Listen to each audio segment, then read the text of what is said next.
인사하시겠습니다. 오늘은 서성의 주일입니다. 서성이라 하면 복음을 지키는 자 아니겠습니까?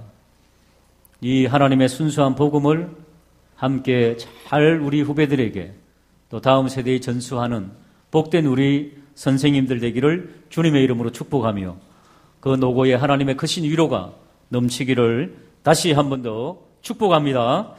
오늘은 특별한 우리 서성 한 분을 소개하고자 합니다. 우리의 영원한 서성은 우리 주님이시지만은 우리 주님의 말씀을 붙잡고 일생을 순교의 각오로 살았다가 순교하신 우리 교단과 그리고 우리 한국교회의 큰 서성입니다. 주기철 목사님입니다. 오늘 설교의 제목이 일사가고입니다.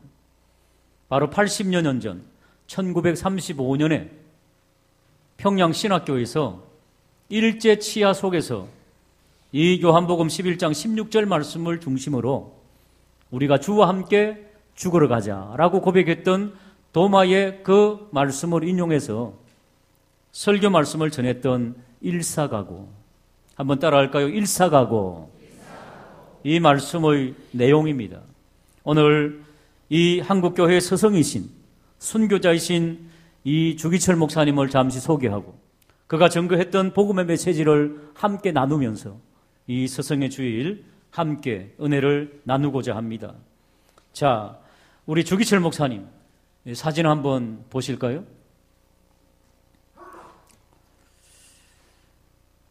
우리 주기철 목사님은 1897년 11월에 태어나셨고 그 당시 태어날 때 본명은 주기복이라고 태어났습니다. 경남 창원에 가면은 웅천이라고 하는 곳이 있습니다. 그곳에서 어려서부터 교회 학교, 주일 학교를 다녔던 것으로 알고 있고 초등학교 시절, 그런데 저 멀리 평안북도에서 오산학교라고 하는 그 오산학교에서 학교 설명회가 있었습니다. 부산으로 내려가는 길에 창원 이쪽에 잠시 들렀던 모양입니다. 여기에서도 이제 학교 설명회, 기독교 명문 중고등학교였죠. 오산학교. 그때 설명을 하는 분이 누구였는가 하면은 소설가로 유명한 춘원 이광수 씨.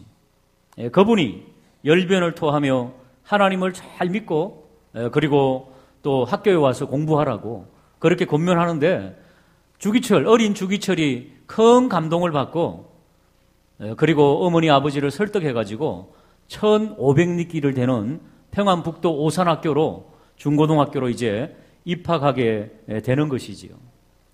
그 당시 이광수 씨는 20살인데도 교사로 재직 중에 있었던 모양입니다. 올라가 봤더니 거기에 교장 선생님이 이승훈 장로님이시죠. 설립자이기도 하시고 교장이기도 하셨던 남강 이승훈 장로님. 참 그분이 참 대단한 하나님을 믿는 장로님이셨고 그리고 민족주의, 일제 치하에서 학생들에게 어떻게 하면 민족을 사랑하며 독립을 갈구할 수 있을까 많이 도전해 주시던, 그러시다가 일제 치하에 의해서 저 제주도로 유배도 가시고 했던 그런 훌륭한 장로님이시죠. 우리 독립운동 33인 중에 한 분이기도 한 이승훈 장로님. 그분은 안창호 선생님에게도 같이 살아가던 동년의 사람이었는데요. 안창호 선생님에게도 많은 영향을 받았고요. 오산학교가 있었는가 하면은 안창호 선생님이 설립한 대성학교도 있었습니다. 바로 그런 학교들을 통해 가지고 우리 민족은 초창기부터 기독교 정신, 십자가의 정신이 많은 학생들에게 또 도전해 줬던 그런 역사적인 사실을 우리는 잘 알고 있습니다. 우리 주기철 목사님이 영향을 받았던 이 남강 이성훈 장로님뿐 아니라 거기에 또 교사로 봉직하고 있던 고당 조마식 장로님, 굉장히 유명하신 분이죠. 예수 안 믿는 사람도 다 아는 분들이죠. 그분에게도 엄청나게 많은 영향을 받고 주기철 목사님은 목사님이면서 복음을 전하면서 독립운동에 가담하고 또 농촌 계몽운동을 하고 그런 일들을 감당했지요.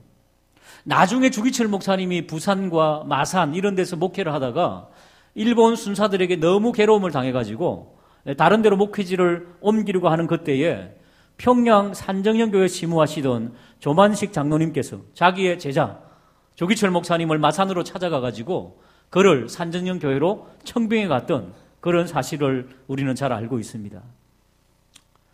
오산학교를 졸업한 이후에 지금 오산학교는 어디 있습니까? 오산중고등학교? 오산에 있는 오산은 지역 이름이고요. 평양에 있던 오산중고등학교는 저기 용산구 보강동에 지금도 있습니다. 저 평택 오산에 있다 생각하면 오산입니다. 그래서 이 초량교회라든지 마산 문창교회라든지 이런 데서 열심히 목회하며 그리고 아이들을 가르치고 교회 교육에 참 많은 관심이 있어가지고 부산 초량교회에서는 유치원을 설립을 했습니다. 그래서 수백 명의 아이들에게 그 가난한 아이들에게 양식도 나눠주고 복음도 증거하는 그런 담임 목사로서 이 목회를 감당했던 것을 우리는 알고 있는데요. 자, 오산학교를 졸업하고 나서 그 다음에 이제 이 조만식 선생님이나 또 이 남강 이승훈 장로님 이런 분들은 깨어있던 분들이죠. 우리나라가 이렇게 힘들고 어려운 삶을 사는 것은 너무 가난하기 때문에 주님의 복음을 들고 너는 정말 영향력 있는 그런 경제가가 되어라. 그래서 연희 전문, 지금 연세대학교 전신이죠. 연희 전문 너는 경영학과로 들어가라, 상과. 그래서 거기서 열심히 공부하는 중에 워낙 안질이 안 좋아가지고 그 안질 때문에 학교를 중퇴할 수밖에 없고 그러다가 이제 고향으로 돌아와서 야학을 하고 아이들을 가르치는 그런 일들을 감당하는 중에 우리나라 최초의 부흥사인 김익두 목사님 그로부터 엄청난 많은 복음의 메시지와 은혜를 받고 결심하고 신학을 하기로 결심하고 그가 평양으로 올라와서 평양 신학교, 장로의 신학교였지요. 바로 우리 지금 총신과 강나루에 있는 장신의 전신인 그 학교를 공부하고 졸업을 하게 됩니다. 그러면서 열심히 목회를 하다가 조만식 장로님이 청빙한 평양 산전영교회에서 주님의 복음의 메시지와 일제 치하의 잘못된 점, 신사참배의 그런 우상숭배 이런 것들을 증거하다가 6, 7년간 옥고를 치르다가 1944년 4월 21일 순교한 것으로 알려지고 있습니다. 신사참배가 뭔지 아시죠? 지금도 막 문제가 되고 있는데요. 신사참배, 그러니까 그동안 있었던 역대 천황들의 위패, 그리고 뭐 일본으로 볼 때 자기들의 그 순국 선열들, 그리고 또 그 군대에서 전사한 그런 군인들의 위패, 이런 것들을 모아둔 것이 바로 신사입니다. 거기다 대고 절을 하라는 거지요. 많은 목사님들과 많은 분들이 해유가 되고 박해를 못 이겨가지고 절을 하고 하는 그 시설풀은 그때에 조기철 목사님과 몇몇 많은 분들, 조만식 장로님 이런 분들은 절하지 않았습니다. 그래서 엄청나게 많은 고문과 어려움을 당하곤 했던 것을 우리는 역사를 통해서 잘 알고 있습니다. 조기철 목사님은 감옥에 가서 엄청나게 많은 고문을 당했지요. 그 중에 몇 가지 대표적인 것이 이 대나무 꼬챙이를 만들어 가지고 이 손톱과 그 손톱 사이를 찌르는 그런 고통을 당하기도 하고, 그리고 거꾸로 매달려 가지고 이 고춧가루 물을 붓기도 하고, 그 식도가 부어서 음식을 드시지 못하고 온몸이 만신창이가 되고, 그래도 항복하지 않으니까, 여러분 저도 요즘 병원을 자주 다닙니다만은 오래된 환자들은 이 소변이 잘 안 나오니까 요도에 그 왜 관을 넣어갖고 소변을 빼내지 않습니까? 소변 주머니를 차고 있는 분도 있고, 제가 그런 거 여러 번 봤는데 그 간호사들이 그 요도에 그 관을 넣을 때 기절해 있던 의식이 없는 환자도 막 벌떡벌떡 깹니다. 너무 아프니까. 조기철 목사님의 그 요도에 그 알코올 솜을 막 그냥 집어넣는 그런 어떤 이 고문, 이런 것을 엄청나게 당하면서도 굴하지 아니하고 우상숭배하지 아니하며 주님의 십자가를 붙잡았던 큰 스승입니다. 우리 조기철 목사님이 연약해지고 힘들어질 때마다 사모님이 면회 오셔가지고 절대로 항복하면 되지 않는다고, 감옥에서 순교하는 일이 있더라도 너무너무 힘드니까 여보 숭늉 한 사발 먹고 싶소, 이제 나 더 이상 못 견디겠다고, 그럴 때마다 오정모 사모님이 하나님의 십자가의 복음을 붙잡고 나약해서는 안 된다고. 그래가지고 끝까지 믿음으로 견디다가 순교했던 우리의 큰 스승입니다. 사랑하는 여러분, 부끄럽게도 우리 교단, 우리 합동측, 통합측을 합해서 교단이, 그 당시 장로교 교단이 일본의 그 압박과 해후에 견디지 못해가지고 신사 참배하기로 총회에서 결정을 해버렸습니다. 1938년도에 서문박 교회라고 하는 평양에서 그런 일이 있었습니다. 그리고 하나님을 신실하게 섬겼던 주기철 목사님을 파직하고 목사를 면직하고, 목사가 면직되면은 목사들은요 신학교에 학적도 뽑아버립니다. 학적도 없애버리고 그런 일을 우리 총회가 감행했습니다. 비로소 작년에 통합측은 그전에 했고요. 우리 교단은 작년에 참회에 하나님 앞에 예배를 드리고 참회의 기도회를 드리고 다시 주기철 목사님 천국에 계시지만은 우리 총회가 잘못했다. 그래서 학적을 다시 복적시키고 다시 면직된 목사님의 직을 다시 면직을 다시 취소하는 그런 행사를 치렀던 것이 바로 작년입니다.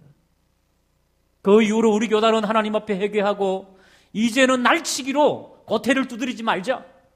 어떤 안건이, 중요한 안건이 올라올 때는 우리 고태를 마음대로, 아시죠? 날치기. 국회에서도 많이 보잖아요. 교단도 마찬가지입니다. 그렇기 때문에 이제 우리 교단은 중요한 사안이 있을 때 3년간 유예기간을 둡니다. 이 실수를 번복하지 않기 위해서. 중요한 것이 올라오면 마음대로 고태를 두드릴 수 없습니다. 3년 동안 연구하고 나서 그 다음에 두드려야 됩니다. 사랑하는 여러분, 그러나 하나님은 우리 교단과 우리에게 은혜를 베푸셔서 우리가 이렇게 장자교단으로 하나님 앞에 예배드릴 수 있음을 감사하는 저와 우리 모두가 되기를 주님의 이름으로 축복합니다. 그 배후에는 이런 순교의 피가 있었다는 것을 우리는 잊어서는 아니 되고, 스승의 주일 우리에게 허락하신 이 아름다운 스승들의 그 가르침을 잘 기리는 저와 우리 모두가 되기를 주님의 이름으로 축복합니다. 주기철 목사님이 남겨두신 유언 같은 네 글자 따라 하실까요? 일사가고. 그가 1935년도 평양 신학교에서 많이 힘들고 해유당하는 그 서슬퍼런 그 현실 속에서 하나님의 말씀을 증거했던 내용입니다. 일사가고. 저는 일사가고가 주님을 위해서 한번 죽어야 되겠다, 뭐 이런 각오인 줄 알았습니다. 물론 그런 각오도 있습니다. 주기철 목사님은 3가지 대지를 나누어서 이렇게 설교하셨더라고요. 먼저 우리 마태복음 16장 24절에서 25절 화면을 보고 읽어보겠습니다. 시작. 자기를 부인하고 자기 십자가를 지고 나를 따를 것이니라. 누구든지 제 목숨을 구원하고자 하면 잃을 것이요 누구든지 나를 위하여 제 목숨을 잃으면 찾으리라. 이 말씀 붙잡고 감옥 속에서, 압박과 박해 속에서, 고문당하는 속에서도 주여 나를 부인하게 하여 주시옵소서. 힘들고 어려울 때마다 사모님이 찾아오셔가지고 당신은 순교의 각오를 하고 하나님 앞에 가야 된다고. 그래서 주기철 목사님이 고백했던 내용이 있습니다. 우리 화면으로 한번 보고 읽어보실까요? 시작. 주님을 위하여 오는 고난을 내가 피하였다가 이 다음 내 무슨 낯으로 주님을 대하오리. 주님을 위하여 이제 당하는 수욕을 내가 피하였다가 이 다음 주님이 너는 내 이름으로 평안과 즐거움과 영광을 다 받아 누리고 고난의 자는 어찌하고 왔느냐 물으시면 내 무슨 말로 대답하랴. 주님을 위하여 오는 십자가를 내가 이제 피하였다가 이 다음 주님이 너는 내가 준 유일한 유산인 고난의 십자가를 어찌하고 왔느냐 물으시면 내 무슨 말로 대답하랴. 사랑하는 여러분, 많은 사람들이 변질되고 해유될 때에 주기철 목사님을 감동시켰던 추는 이광수. 그분 훌륭하시죠. 유정이라든지 무정이라든지 뭐 지금도 우리 소설, 근대 소설에 얼마나 유명한 분입니까? 그분도 해유돼가지고 교회를 떠나고 배신하고 나중에는 교회를 비판하는데 또 합류했던 그런 분이 되고야 말았습니다. 사랑하는 여러분, 예수님을 믿는다는 것은 쉬운 것이 아니라는 것을 우리는 잘 알고 있습니다. 간절히 원하기는 신앙의 선배가 물려주신 이 복음의 길을 따라 우리 삶의 현실 속에서 우리에게 당장 일본 순사가 나타나서 우리의 손톱을 찌르고 못으로 찌르고 고문하지는 않을 것입니다. 그러나 이 땅에 있는 물질 만능주의, 만문이죠. 지금도 우리를 호시탐탐 노리고 있는 사단의 계략, 우상 숭배, 음란한 것, 이런 것으로부터 일사가고 주님을 따르게 되는 저와 우리 모두가 되기를 주님의 이름으로 축복합니다. 두 번째 증거한 대지 한번 따라 하실까요? 이웃을 위한 일사가고. 주기철 목사님은 이웃 사랑에 대한 성경의 이 핵심을 너무너무 잘 알고 있습니다. 하나님 사랑, 이웃 사랑. 마태복음 22장 37절에서 40절 같이 읽어보겠습니다. 시작. 목숨을 다하고 뜻을 다하여 주 너의 하나님을 사랑하라 하셨으니 이것이 크고 첫째 되는 계명이요 둘째도 그와 같으니 내 이웃을 내 자신같이 사랑하라 하셨으니 이 두 계명은 온 율법과 선지자니라. 사랑하는 여러분, 부산 초량교회에서 담임 목회를 하시면서 수많은 그 가난한 아이들 바라보며 너무너무 가슴이 아파가지고 유치원을 만들고, 아마 우리나라에서 최초는 아니지만은 굉장히 일찍 유치원을 개설한 그런 목사님이십니다. 사실은 주기철 목사님은 굉장히 부자셨습니다. 가정이 부유하셔가지고 재산이 많았습니다. 그래서 그가 가지고 있는 것을 함께 나누고 어린 학생들을 도와주고 그렇게 했던 이웃 사랑을 실천했던 그런 분이십니다. 그가 남겼던 말씀을 한번 읽어볼까요? 시작.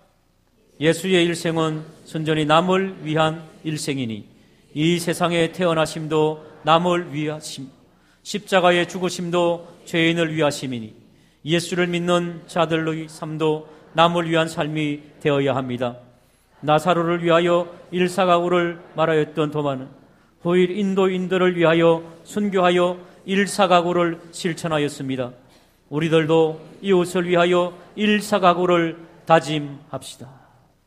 사랑하는 여러분, 오늘도 우리의 이웃을 돌아보고 우리도 이웃 사랑을 실천하게 되는 그런 역사가 있기를 주님의 이름으로 축복합니다. 경상도 경남 창원 쪽에는 주기철 목사님이라고 하는 큰 서성이 있었다면은 저 전라도 여수 쪽에 가면 뭐가 있습니까?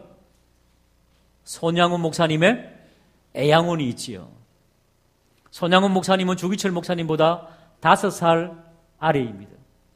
손양훈 목사님이 주기철 목사님의 그 놀라운 영역의 말씀을 들으려고 성경학교에 입학하셔가지고 5살밖에 많지 않은 주기철 목사님을 영적인 스승으로 모셨던 분입니다.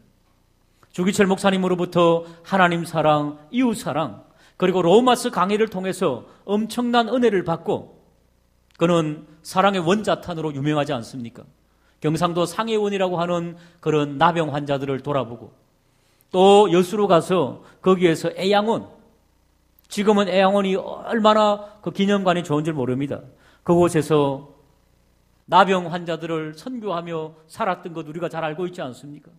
나병 환자들이 당신은 건강하기 때문에 우리의 친구가 될 수 없다 그럴 때 나병 환자의 피부에 비벼가지고 그만큼 그의 사랑을 쏟아부었던, 예수 사랑 쏟아부었던 그분이 바로 사랑의 원자탄 손양은 목사님이지요.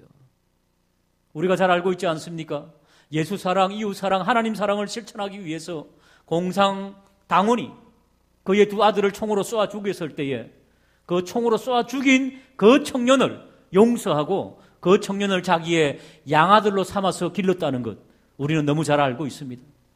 그 아들이 나중에는 하나님 잘 믿는 아들이 되었다는 것을 우리는 익히 알고 있습니다. 나중에 손양원 목사님은 주님의 복음을 증거하다가 북한 공산당에 의해서 순교당하게 되는 것 여러분 알고 있지 않습니까? 간절히 원하기는 우리 큰 스승님들이 물려주신 하나님 사랑, 이웃 사랑을 함께 실천해 나가는 저와 우리 모두가 되기를 주님의 이름으로 축복합니다. 세 번째 그가 설교한 대주 중에 하나, 세 번째입니다. 따라 하실까요? 부활 진리를 위해서 일사가고. 그렇습니다. 그가 그렇게 고통과 고문과 압박을 받았던 것은 이 육신의 목이 썩어 문드러진다 할지라도 다시 주님의 부활태처럼 부활할 수 있다는 부활신앙, 이것을 믿었기 때문에 일사가고의 길을 달려갔다. 그는 그렇게 고백하고 있습니다. 그가 남겼던 부활의 복음을 한번 같이 읽어보겠습니다. 시작. 부활의 복음이 우리에게 오기까지 피로서 전파되어 내려온 것입니다. 로마 제국의 박해에 50만이 피 흘렸고 바티칸의 악형에 100만이 신음하며 죽었습니다. 여러분, 성경은 피의 기록, 피의 전달입니다. 피로서 전하여 온 부활의 복음을 우리 또한 피로서 지킵시다. 일사가고 하였던 도마는 인도 땅에서 피를 뿌렸습니다. 오늘 우리도 부활의 복음을 위하여 일사가고 합시다. 이 당시에도 이미 도마라고 하는 제자가 인도에 가서 순교했다는 그런 학문적인 깊이도 있었던 분 같습니다. 실제로 지금 인도 땅에 가면은 도마가 순교했다는 순교 기념교회가 예배당이 거기에 있습니다. 인도에. 주 목사님은 이런 부활의 복음을 가지고 그가 특별히 좋아했던 찬양, 영문 밖의 길. 히브리서 13장에 나오는 영문 밖에 주님께서 십자가를 지셨던 그 말씀을 묵상하며 그는 쓸쓸하게 감옥에서 죽음을 죽어갔던 것이지요. 히브리서 13장 12절에서 15절까지 우리 같이 그가 함께 좋아했던 말씀을 읽도록 하겠습니다. 시작. 그러므로 예수도 자기 피로서 백성을 거룩하게 하려고 성문 밖에서 고난을 받으셨느니라. 그런즉 우리도 그의 치욕을 짊어지고 영문 밖으로 그에게 나가자. 우리가 여기에는 영구한 도성이 없으므로 장차 올 것을 찾았나니 그러므로 우리는 예수로 말미암아 항상 찬송의 제사를 하나님께 드리자. 이는 그 이름을 정언하는 입술의 열매이니라. 사랑하는 여러분, 옛날의 제물은요, 하나님 앞에 드리는 제물, 소나 염소나 양으로 하나님 앞에 드리는 것은 성소에서 드립니다. 태워드립니다. 기름을 태워드리고. 그런데 내장이라든가 이런 나쁜 것들이 있죠. 좋은 것들은 태워드리고 나쁜 것, 가죽, 껍데기 이런 것은 추려갖고 어디 가서 태우겠습니까? 성문 밖에 가서 태워야 됩니다. 성문 밖에서 태워진다는 것은 그 태워지는 것은 쓰레기라는 것입니다. 예수님께서 어린 양으로 제물되려 오셨지만은 사실은 영문 안에서 성소에서 태워진 게 아닙니다. 고귀한 하나님의 제물로 태워진 게 아니라 영문 밖 골고다에서 쓰레기처럼 버려져서 그들의 종교의 제도권에서 버려지셔서 버림받은 우리들을 구원하셨음을 믿으시기를 주님의 이름으로 축복합니다. 주기철 목사님은 버림받은 예수 그리스도의 제물됨, 이것을 너무너무 잘 아셨습니다. 그렇기 때문에 스스로 버려지신 겁니다. 우리 교단으로부터 버려지고 면직당하고 학교로부터 학적이 빠져가지고 퇴학당하고, 아니 졸업생의 그 졸업이 빠져버리고 버림받고, 주님께서 영문 밖에서 버림받은 쓰레기처럼 제물되었던 것처럼 나 역시 그런 쓰레기로 돌아가지만은 영문 밖에서 돌아가셨던 그 주님이 부활체로 나를 잡아주신다라고 하는 그런 부활의 복음을 가지고 있었던 것입니다. 사랑하는 여러분, 서성된 우리들이 있다면은, 또 서성으로부터 말씀을 받는다면은, 주여 우리도 이 땅에서 썩어지는 미랄되게 하시고 버려지게 하시고 주님의 그 영광스러운 부활의 영광을 입게 하여 주시옵소서. 주기철 목사님이 다짐했던 일사가고가 이 서성의 주일 우리들의 일사가고가 되기를 주님의 이름으로 축복합니다. 기도하시겠습니다.